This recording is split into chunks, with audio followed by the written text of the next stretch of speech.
Hey, what's up? It's Jim, and I just got back from the new film Lincoln. This is the latest film from Steven Spielberg. It's a film he's worked on for over 12 years, a historical drama about the last 4 months of Abraham Lincoln's life, with a lot of emphasis on the 13th Amendment, which was the amendment to end slavery and how he got that passed. I've never seen a film from him that seems as thematically less structured and more rough from him than I'm used to. Usually his films are very tight, very well structured, very well plotted out. And this film feels like it's doing a lot of things at once. I kind of appreciate what he's trying to do with it. I don't think it succeeds. A lot of this film is really about how politics are made in these backroom deals.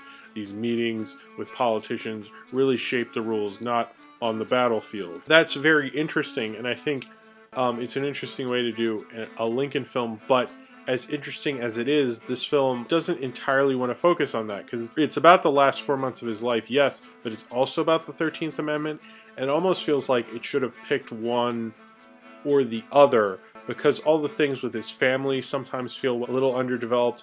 A lot of the things with the Civil War feel underdeveloped when it's not related to the 13th Amendment. It's taking on more than maybe it should. And that it's fighting these two different styles. Like the 13th Amendment part is a lot quieter, is a lot drier, is a lot, frankly, duller. And then you get to these other parts that try to spice it up and be a little more cinematic.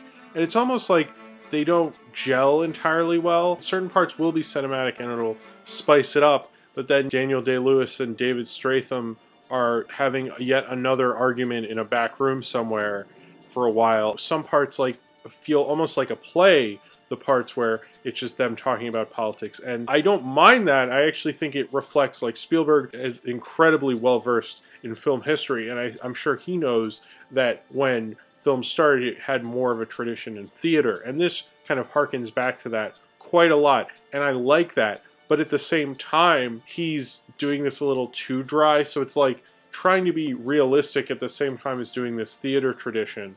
It made me a little drowsy because it was just like it kept going and it was so dry, and you're like, where'd the score go? The least amount of John Williams score I've heard in any of Spielberg's films. And then when it would come in at the parts, if you'd imagine how a cliche of a Spielberg Lincoln movie would be. The 13th Amendment passes, and we have this swooping John Williams score. He did a lot of master shots. He didn't do a lot of close-ups. There's not a ton of cutting. It's like he's almost doing this like with velvet gloves. He's treating it very nicely.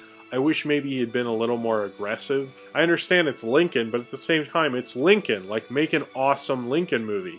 And he doesn't really commit to that. He makes like a hero-worshipping Lincoln movie. I rarely see Abraham Lincoln pointed in a negative light, and this reminds me of the film Gandhi.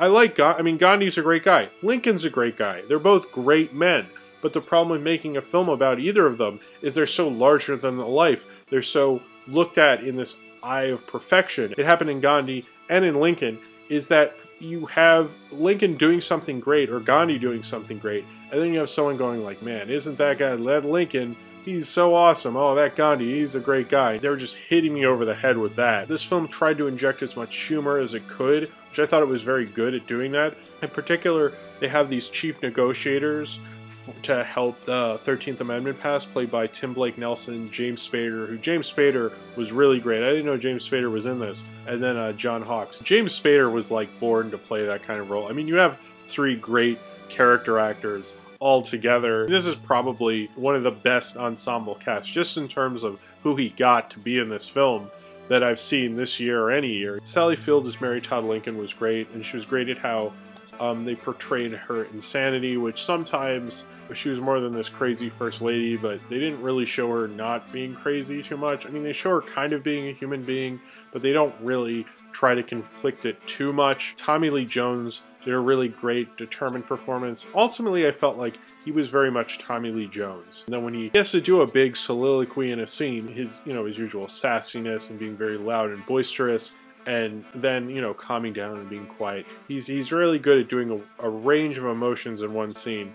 And then you come to Daniel Day-Lewis, who is amazing as Lincoln, is a true chameleon in his performances. This is nothing like the guy we saw in There Will Be Blood. It's really nothing like Gangs of New York. He always comes up with a great voice for his characters. It did make Lincoln very much come alive for me, and that you got used to his mannerisms and his characteristics. And Spielberg really showcased that, and Daniel Day-Lewis is a great actor to do something like that with. Spielberg is very good with actors. You know, as much as a technical director as he is, he's kind of like a dream director because he's incredibly gifted technically, but he's also very gifted with actors. This film shows mostly him with actors. I think technically it tried to be cinematic. Lincoln standing next to a fucking window. Let's have a scene with someone running outside. They're trying to interject as many cinematic scenes as they possibly could, but at the same time, I don't know if it worked as well. I wish it had just been maybe more of kind of a political backrooms movie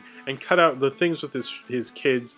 Felt really underdeveloped and didn't entirely work. The film felt a little longer. It wasn't the best plotted out Spielberg film, which is surprising because he's so good at plotting things out. It felt like the film just started. It didn't have a great opening, and I was surprised because he's so known for incredible openings. He's very good at doing a great opening, and it just kind of started with these guys fighting and then Lincoln's talking.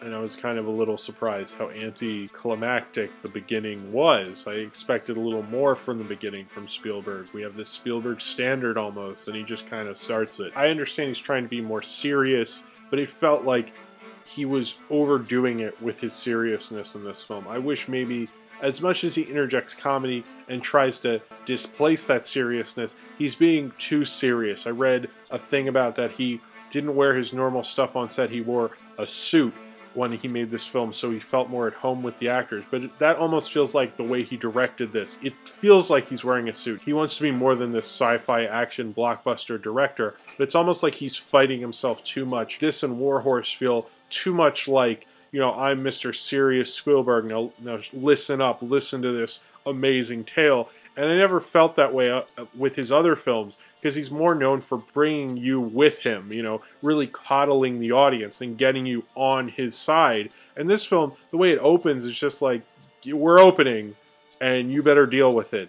And I don't think he's really good at doing that. Overall, though, I think this is a good movie. It's just too long. There's just too much in it that's like distracting from what it's really trying to achieve. All the parts with the 13th Amendment, however, were great. That was amazing. I wish this had been a movie just about the 13th Amendment. This is a great history lesson. It's a nice historical drama, but as a total film, it's a little uneven. It doesn't really showcase the best of what I think Spielberg can do as a director. Lincoln's a great person. He probably deserves more of a movie, you know, that's not handling him in a very serious tone with velvet gloves, doing a very soft treatment. A little too messy and uneven and unfocused when I wish it had been a little more focused on a certain issue rather than covering a certain timeline. So I'm just going to do a quick spoiler thing.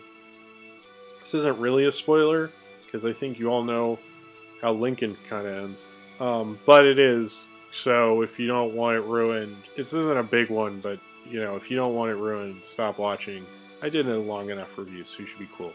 The end of the film features Lincoln walking out, and you know he's going to a play, and he's walking out the door with his hat on. And how they cover the assassination, I just felt it was really unnecessary. It was the part of the film I just didn't understand why that was in there. Why didn't you show it if you're gonna go that far? Like, why have his youngest son, who's apparently seeing a different play, that came out of nowhere? Why put so much labor into showing so much of Lincoln's life and then you don't show the assassination? Like, that's good enough for D.W. Griffith, but that's not good enough for you. I wish they had shown the assassination or just had him walk out the door and we're like, yeah, you know, we know what's going to happen. I don't think we needed that. It just felt like a little arbitrary. I wish Spielberg had just shown some restraint.